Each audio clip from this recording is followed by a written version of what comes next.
Bienvenidos al primer video del Laboratorio de Inmunología Experimental de la Dirección de Investigación del Instituto Nacional de Pediatría. El laboratorio inició en el año 2001 con solo 3 miembros: María Dolores Correa Beltrán, Esther Calderón y Héctor Luna. Si bien pronto se unieron Irma Cañedo y José Luis Hernández, y 2 estudiantes de licenciatura que realizaron su tesis de QFB, Claudia Rico y Belinda Ortiz. A partir de entonces y a lo largo de casi 20 años de existencia, el grupo ha crecido y se ha transformado. Se integraron Heriberto Caballero, Carlos Cedillo, Antonio Vargas, Lisbeth Xicoténcatl, Lourdes Galarza, Fernando Gómez y Luis Valenzuela. Belinda y Claudia también se incorporaron como investigadoras en ciencias médicas.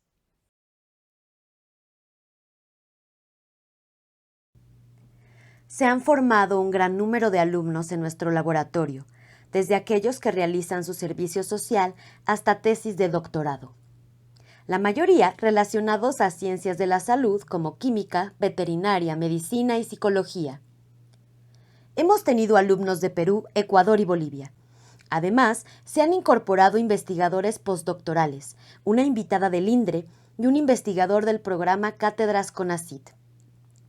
Los investigadores nos hemos vinculado con otras áreas de la Dirección de Investigación, algunos servicios de la Dirección Médica e instituciones de salud como los institutos de perinatología y de salud pública, o la Asociación para Evitar la Ceguera en México. El vínculo con instituciones de educación superior como la UNAM, la UAM, el Politécnico y otras universidades del país ha sido muy importante, y hemos realizado colectas de animales silvestres y ferales mediante colaboraciones con colecciones privadas del país. Hemos tenido colaboraciones internacionales con universidades de Estados Unidos, Brasil y Alemania. El grupo ha adquirido experiencia en generación de conocimiento en inmunología y biología molecular y hemos desarrollado tecnología para el diagnóstico y la evaluación de la respuesta inmune durante diversas condiciones de salud o enfermedad. En 2017 redactamos la misión de nuestro laboratorio, que incluye la generación de conocimientos científicos sobre inmunobiología y producir reactivos biológicos y tecnología para contribuir a mejorar los modelos de atención médica pediátrica, así como a la formación de recursos humanos. Así que realizamos investigación con esta mira.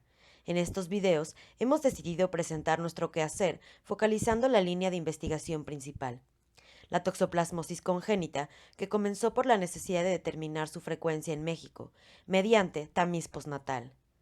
Sospechábamos que este debía ser un problema de salud pública, primero porque lo es a nivel mundial y porque se conocía la cero prevalencia en la población general desde 1987. Gracias a la ENSA, que reveló una prevalencia alta con frecuencias más altas en la región neotropical del país, donde además habitan varias especies de felinos, hospederos definitivos.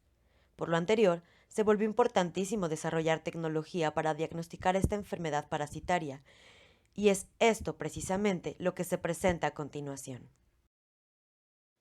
El diagnóstico de la infección por Toxoplasma gondii se requiere de la combinación de varios métodos, por lo que en el laboratorio estandarizamos diversas metodologías que incluyen métodos serológicos, los cuales se basan en la búsqueda de anticuerpos específicos en diferentes fluidos como suero, sangre embebida en papel filtro, líquido amniótico, detectados estos mediante pruebas de ELISA y Western blot.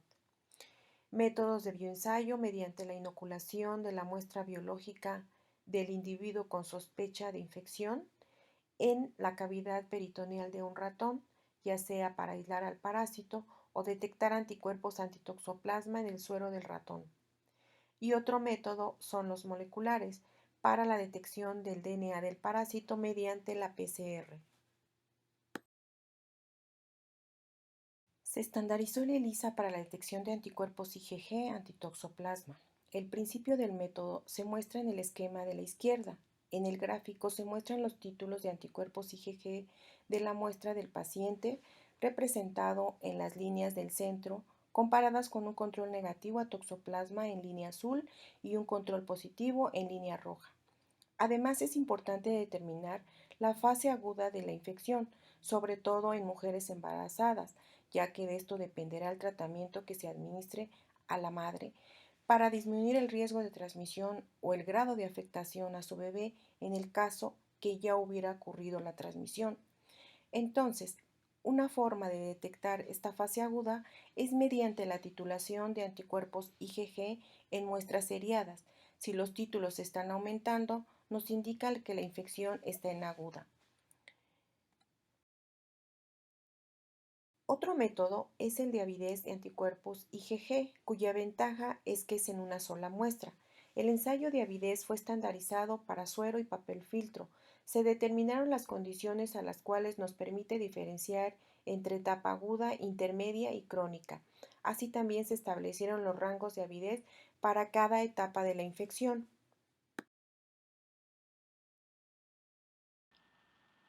De acuerdo con reportes de la literatura, se observó que una técnica no es suficiente para el diagnóstico definitivo de la fase de infección por Toxoplasma gondii, por lo que se estandarizó una prueba confirmatoria, el Western blot, el cual consiste en separar a las proteínas de los taquizoitos de Toxoplasma gondii en un gel y transferirlas a una membrana, la cual, en contacto con los anticuerpos específicos presentes en algún fluido biológico de los pacientes, como suero, líquido cefalorraquídeo, líquido intraocular, líquido amniótico, entre otros, estos anticuerpos reconocen a las proteínas del parásito y se observan como bandas en la membrana.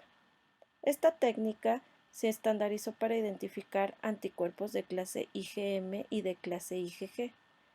La presencia de anticuerpos IgM en recién nacidos indica infección congénita, ya que la IgM no atraviesa la placenta y al estar presente establece que el bebé está reaccionando en contra del parásito.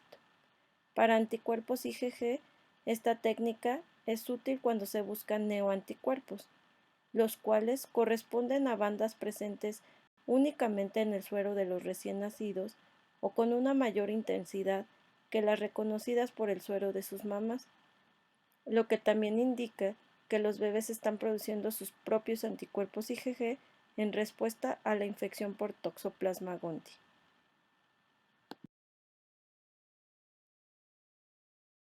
Una vez estandarizado el Western blot para anticuerpos IgG, se observó que esta clase reconoce un mayor número de antígenos que los de clase IgM, y cuando se probaron muestras de individuos de todo el país, se identificaron bandas reconocidas con una frecuencia mayor al 70%, que son las marcadas con las flechas verdes, y que corresponden a bandas diagnósticas de infección por Toxoplasma gondii.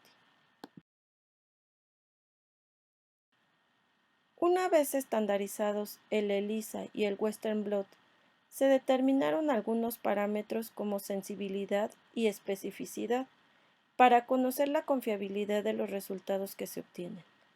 Estas pruebas se compararon con una prueba comercial y se encontró que la ELISA presentó una sensibilidad más alta, mientras que el Western blot, junto con la prueba comercial, tuvieron la especificidad más alta, por lo cual se decidió emplear el ELISA en estudios epidemiológicos y en el diagnóstico de rutina para identificar casos infectados. Con ayuda del Western blot se confirman estos casos y en algunos casos específicos, como aquellos en los que quiere determinarse infección congénita, se buscan específicamente anticuerpos de clase IgM o los llamados neoanticuerpos. Cuando llega muestra de un caso clínico, se hace determinación serológica y diagnóstico mediante bioensayo en ratón. Se infectan ratones con células sanguíneas, órganos, tejido o algún otro fluido biológico. Al paso de 7 días se lava el peritoneo del ratón y si se observan parásitos, se infectan otros ratones para multiplicarlos y tener una cantidad suficiente para tipificarlo y almacenar. Cuando no se logra ver parásitos en el lavado peritoneal, Los ratones se monitorean durante 2 meses. Se determina seroconversión por ELISA buscando anticuerpos IgG e IgM. A los ratones positivos se les extraen los órganos y se realiza una observación microscópica para buscar quistes tisulares. Y con estos quistes reinfectar otros ratones para obtener los parásitos libres y multiplicarlos y almacenarlos.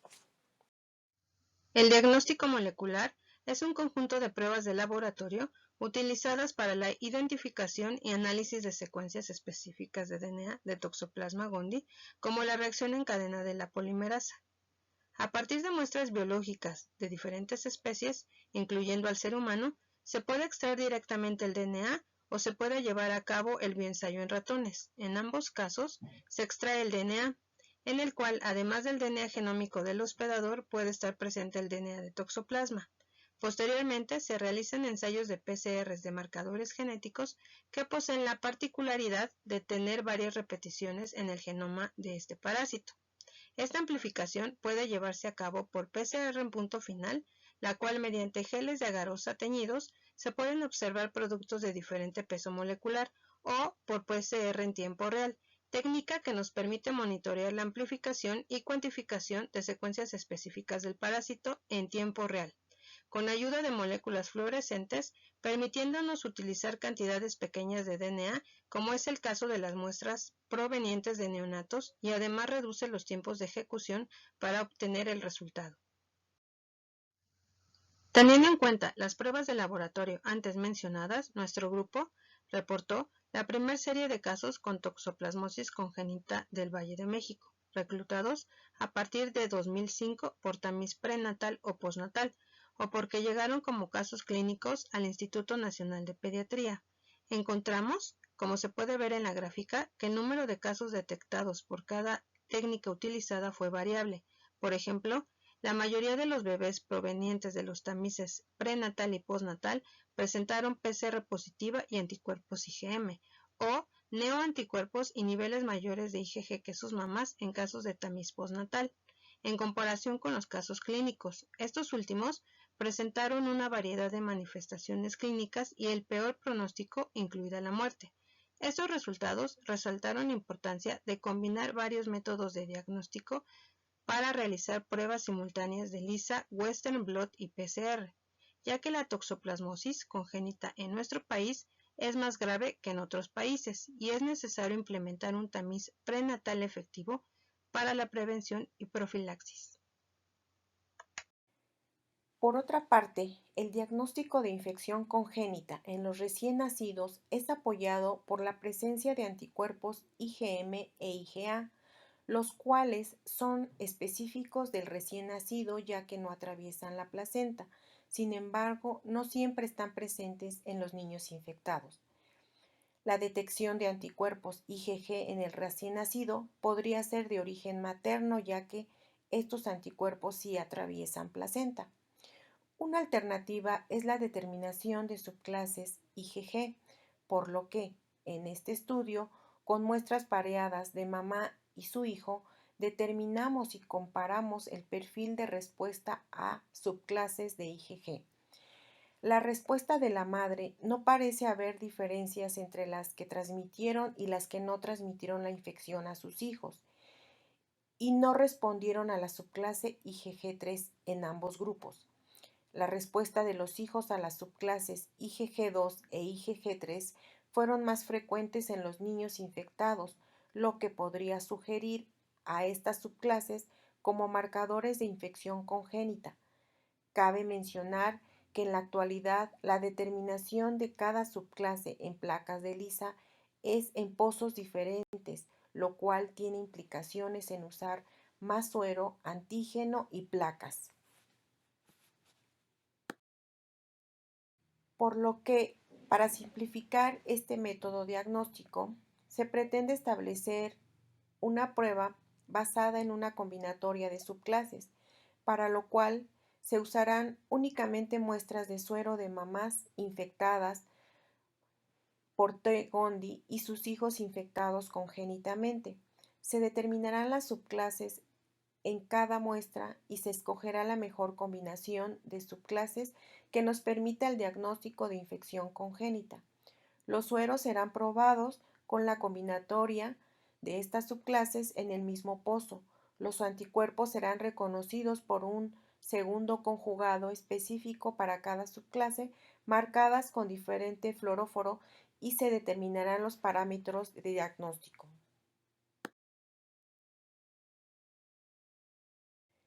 Ya que determinamos que las subclases en suero del recién nacido son útiles para el diagnóstico de infección congénita, lo siguiente fue identificar a estas subclases en muestras de saliva, el cual es una muestra no invasiva y evitaría picar al recién nacido, por lo que probamos muestras pareadas de suero y saliva del mismo individuo. Sin embargo, no encontramos correlación entre el suero y la saliva, ya que individuos que respondieron a la subclase en saliva fueron negativos en suero. Por lo tanto, la saliva parece no servir para diagnóstico. Sin embargo, podría tener implicaciones en protección a nivel local y evitando así la infección sistémica. Ya con toda esta serie de pruebas estandarizadas y validadas en el laboratorio de inmunología experimental, hemos podido realizar estudios ya en poblaciones mayores y algunos de estos estudios los realizamos con muestras de mamás embarazadas cuyos antecedentes es que tenían abortos recurrentes, y esto fue llevado a cabo con muestras de una comunidad de Jojutla, Morelos.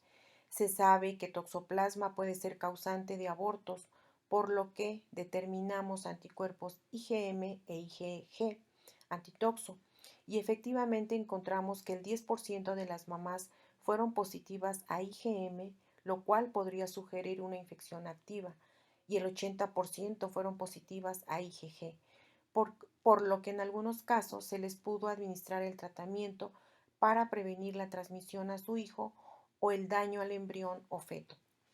Otro estudio fue en una población de recién nacidos provenientes de la Ciudad de México, en el cual pudimos detectar que 2 de cada 1000 recién nacidos estaban infectados congénitamente.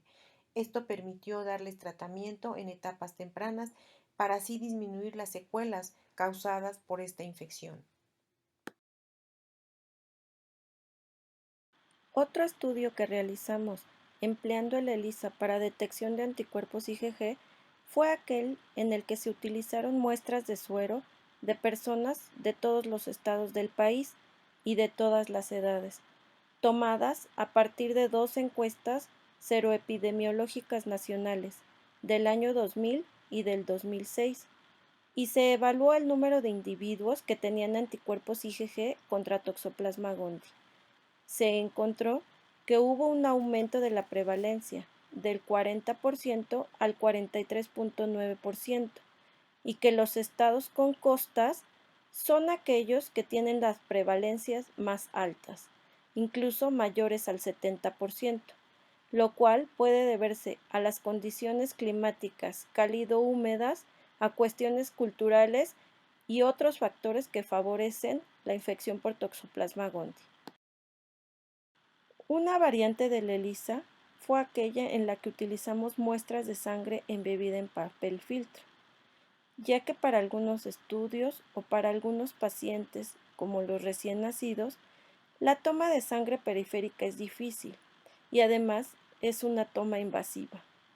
Las ventajas de tomar muestras de sangre en papel filtro son que se requieren solo unas gotas de sangre y su obtención es más simple. No se requieren condiciones especiales de preservación.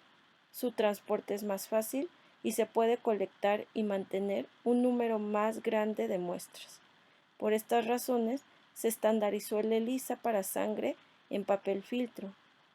Y cuando se compararon los resultados con suero de varias muestras, se encontró que los resultados son similares, como se observa en los gráficos de la parte de abajo, por lo cual este tipo de muestras son una opción dentro del diagnóstico de infección por Toxoplasma gondii. Esta técnica de papel filtro fue utilizada en un estudio epidemiológico en humanos de 7 islas de California en México. El estudio se realizó en colaboración con la Universidad de California para una tesis de doctorado publicada en el año 2017. El estudio analizó el beneficio de erradicar gatos en islas mexicanas. Se analizaron 2 islas sin presencia de gatos, marcadas en azul, y 5 islas con presencia de gatos, marcadas en rojo. En el año 2016 y 2017 se tomaron muestras de sangre embebidas en papel filtro y se determinó anticuerpos de clase IgG y además se tomaron en cuenta algunos factores de riesgo. Los resultados serológicos de la isla donde no hubo gatos, el porcentaje fue de 0%, y en la isla donde se erradicaron los gatos en el año 2000, el porcentaje fue de 1.8%, mientras que en las 5 islas con presencia de gatos, el porcentaje fue de 12 a 26%. Todos los niños residentes de la isla donde se erradicaron los gatos no mostraron evidencia de exposición al parásito. En cuanto a factores de riesgo, se concluyó que las probabilidades de seropositividad a T. gondii eran casi 5 veces mayores en las personas que tenían gatos cerca de sus hogares.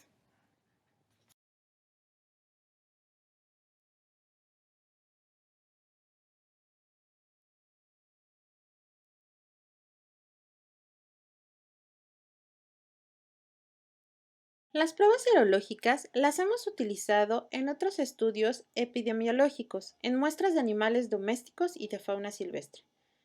Los animales fungen como centinelas de la infección por Toxoplasma gondii en la población humana.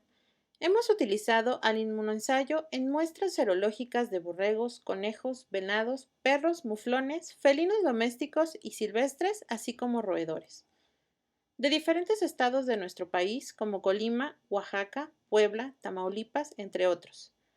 También se han realizado algunas pruebas confirmatorias en sueros de borregos, como el Western blot, que se muestra en el extremo derecho superior, el cual nos ha brindado información interesante, como por ejemplo, algunos animales pueden ser positivos a la infección y 10 meses después tener resultados negativos, o viceversa. Este es un dato muy curioso, ya que el dogma es que una vez adquirida la infección por este protozoario, se queda para toda la vida del individuo. Sin embargo, la respuesta inmunológica juega un papel muy importante. Como les comentaba, uno de los factores importantes de la infección por Toxoplasma gondii es la respuesta inmune del hospedador, pero también la variabilidad genética del parásito. Sí, es una sola especie, pero este protozoario se ha diversificado muchísimo genéticamente, por lo que los invito a continuar con el video del grupo de tipificación de nuestro laboratorio, agradeciendo su atención y su interés a este video.